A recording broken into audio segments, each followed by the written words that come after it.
right. So, hey, nice to see you again. Thanks a lot for inviting me to this video. Yeah, thank you, Martin, for joining. I'm excited to share. I use DataFeedWatch for about with my company. We have about 55 accounts in there, and each one has maybe 3 to 5 feeds. So we're making hundreds of feeds in there. It's really a valuable tool to us. So I'm glad we could talk about more tips to share with people. Hopefully that they can apply on their own, or maybe ask DataFeedWatch or myself to help them apply to their own ad accounts. So yeah, Yeah, exactly. happy to have you join. Exactly. Thank you so much. So let us just show some examples today, how to manage the feed and some very easy tips and tricks. I guess that you're also going to share some examples at the end, right? Yes.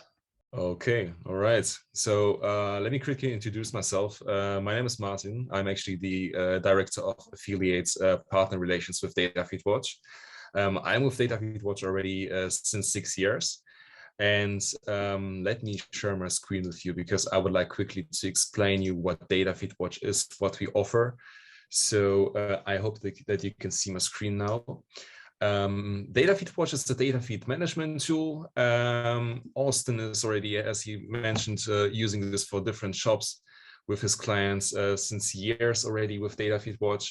So with DataFeedWatch, our customers just connect their, let's say, Shopify, Magento, WooCommerce, or Shopware store, and then we just download all the product data from their sources to DataFeedWatch, but you can also just connect a CSV or XML file, for example. And then based on that, we help our customers and agencies like Austin to create different feeds for different channels like Google Shopping, Facebook, Amazon, and eBay. So the core thing is, of course, the feed creation and optimization. And now you're probably asking like what the data feed is and why it's actually so important to optimize this. So with good data feed, with a lot of product information, you can definitely help your customer or your Google Shopping campaign to get a better exposure and visibility on Google Shopping, a better conversion rate, a better return on investment. So we can definitely help you to get some more value, some more data into your feed, and to optimize this as best as we can. So we can definitely support you with this. Let me just quickly give you 2-3 examples how to use DataFeedWatch or how to use the data feed management tool in general. Here you see a title, an example with the title optimization. So here right now, on the left side, you see an example of a Levi's jeans. So the title of the product just says 501. So it's actually not a good title because it doesn't say anything to me. And here on the right side, you see an example where you can see that it says Levi 501 men's blue jeans, size 32. So, Austin, what do you think? Which product title or which Google Shopping ad is better, the left one or the right one? Yeah, especially for this one, it should start with the brand name Levi's, because that's a known brand that people will probably be searching for. Exactly. So don't miss those values in the title because they are very important. If someone is looking for a specific jeans, a specific product, a specific brand, you will definitely have better chances to get a better positioning on Google Shopping with using this kind of product title. So as you see, you can just combine the title out of different product information, like the brand, the old title, the gender, the color, the word jeans, and the size. And then you can, for example, say that if the brand Levi is not yet in a title, then it should be added there, right? So it's a very simple trick. Just take a time, just take a few minutes, check your titles, and try to add some more values like the brand, color, and size to the titles.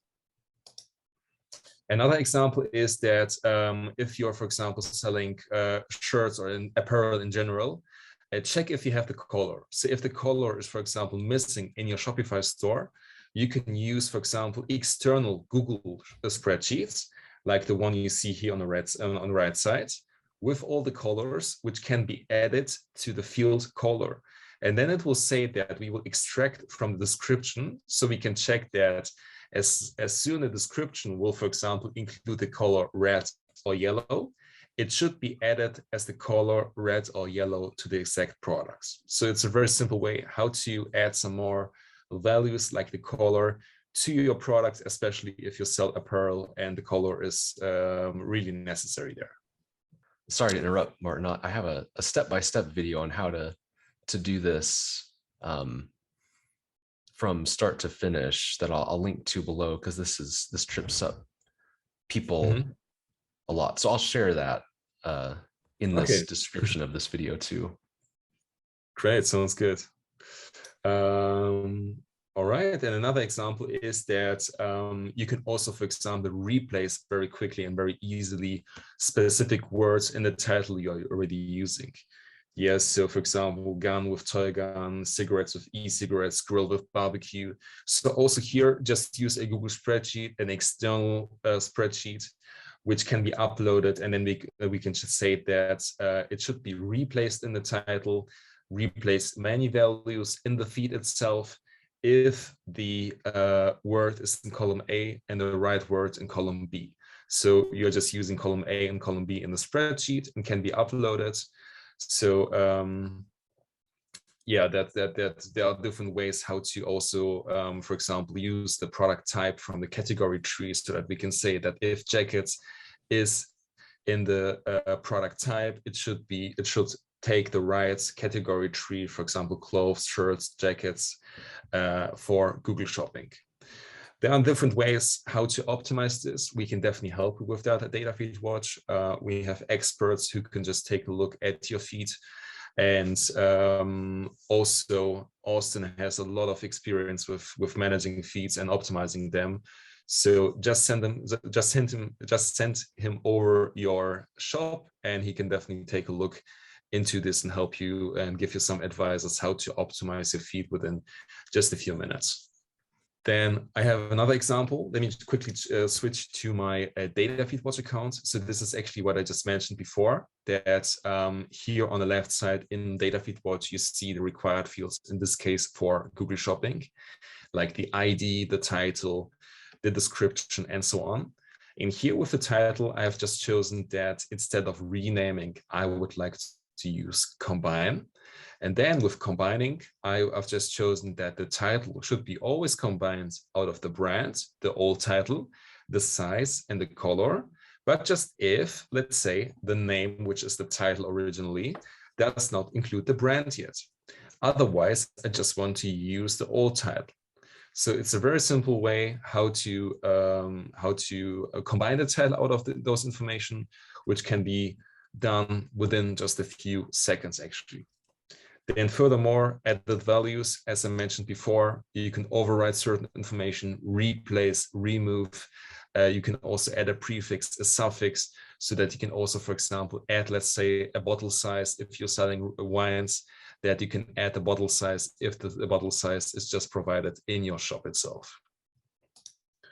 Then at the end, before I will just give the mic to back to Austin, I would like quickly to show you an example how to use custom labels. So with the optional fields down here, I'm not sure if you are actually familiar with custom labels, but custom labels often help you actually to structure your Google Shopping campaign better. And here I've just selected a field which is called custom label. And now I have just selected add static value. And then, for example, just added the custom label, which will be called bestseller summer products. So especially right now when the winter season is ending and you would like to push your summer products better, then you can just choose if, and then if the product ID, and then here is in list. And then just upload a Google spreadsheet with all the product IDs you would like to get assigned to the custom label 0 bestseller products. And then you can actually just go with Austin, for example, in your Google Shopping campaign, and then just say that those products which are assigned to this custom label bestseller products, I would like to increase the CPC by 20% because these are the products I would like to push more and put the focus on. I love that you can edit the custom labels easily with DataFeedWatch, because I use that frequently. And I'll I'll share a couple examples of what that looks like in a Google Ads account. So I'll switch to sharing my screen. Okay, perfect. Thank you. So this is a good example of where I use custom labels. I won't show it in the campaigns view because I can't share the client's data. But if, for example, I set custom labels based on categories or subcategories, then it's really easy to talk to the store owner, or if you're the owner of your store running your own PPC campaigns, you can see really quickly how different things are performing based on whatever you've categorized them as with custom labels. So just to give an example, this is a report in Google Ads that I'll use to break out the performance of different products by category. And this particular one, I'm going to use car makes. So let's say if I'm the business owner, or if I'm managing my ad spend, I'm usually going to think about that in terms of categories or subcategories. I think a mistake that a lot of Google Ads managers will make is that they'll set up custom labels with obscure terms or concepts. So you might be tempted to make a custom label that's unintelligible for the business owner. For example, products that have like a certain attribute that you thought was important for managing the ad campaigns, when in reality, what would be more helpful for the business owner is just to see their business represented in Google Ads the same way it's represented in their store. So let's just say, for example, I have a store that's selling car parts. Well, I'm probably going to be advertising and thinking about advertising in terms of the different makes of car parts that I offer. So let me pull up an example here. Sorry, I messed that up. So I'm just going to go back 2022 until today. And then because I've used the custom label feature that Martin pointed out, I have all this data just ready to look at by car make. And so for example, I can just throw in cost and then look at what I'm spending per car make. And that's much more useful when communicating back and forth with the advertiser, that is the store owner, because they think of their business, and I would think of my business if I was selling car parts in these terms. So what car makes are selling and how much are we making on them? So like, for example, I'll add in conversion value too. So that's really helpful, because now if I go to have a conversation with the client, everything that we need to discuss is right here, and I don't have to make a custom report each time. Like an ad hoc report doesn't need to be made every time we speak to the client about that, because I've put the data using DataFeedWatch right in their Google Ads account. And so I could, if let's say this person, this store owner, they've decided that they need to clear out all of their Acura parts for some reason, maybe the manufacturer's having some issue or releasing a new product, and they just want to clear the inventory. And the store owner said, okay, Austin, let's move those. Well, because I have a custom label made, I could just set up a new campaign, only target products with custom label 0 set to Acura, and then make that campaign spend more money than the rest. And it would just take minutes to do that, because I've gone to the trouble of setting up custom labels. So Martin also mentioned another concept. So you could use custom labels to label things by like a summer, winter, or like a seasonality style. So I'll share an example of that really quickly too. This example, this particular account, actually like a lot of accounts that I run, if it's an apparel store, things are often selling based on the season of the year. So in this account, for example, I've just broken everything out by season, and I've subdivided it further, but I only want to share the the seasons to keep the data confidential. But what this has done for myself and for the store owner is that whenever we go in to look at their Google Ads account, everything's divided by the seasons, and that's how they plan their inventory. And that's how I, of course, bid, because I want to spend more of their Google Ads spend on winter products when, it's October, November. And then I want to switch that back to summer when we're in March, April, May. And so it's so easy now that I've used the custom labels to do that. And so that's just one example of how to use custom labels. So I, just as a last suggestion to people who are using DataFeedWatch and wondering how to use the custom labels, this is not my account, this is not my client, but this is just a website that I shop on. A lot of stores, like I just showed, think about their business in terms of seasonality, so summer, winter, or the other example with car makes. So, but typically an e-commerce store will have like a top level navigation. So pluggable.com, they sell these devices that help you connect more monitors to your PC or Mac. The way they've divided up their products is with like a top level nav, which is all products, audio, Bluetooth, data storage. And then they have subcategories. So let's see, like docking stations, that's a top level category, but they also have subcategories. So docking station finder tool. Oh, that's a bad example. Let me find a different one.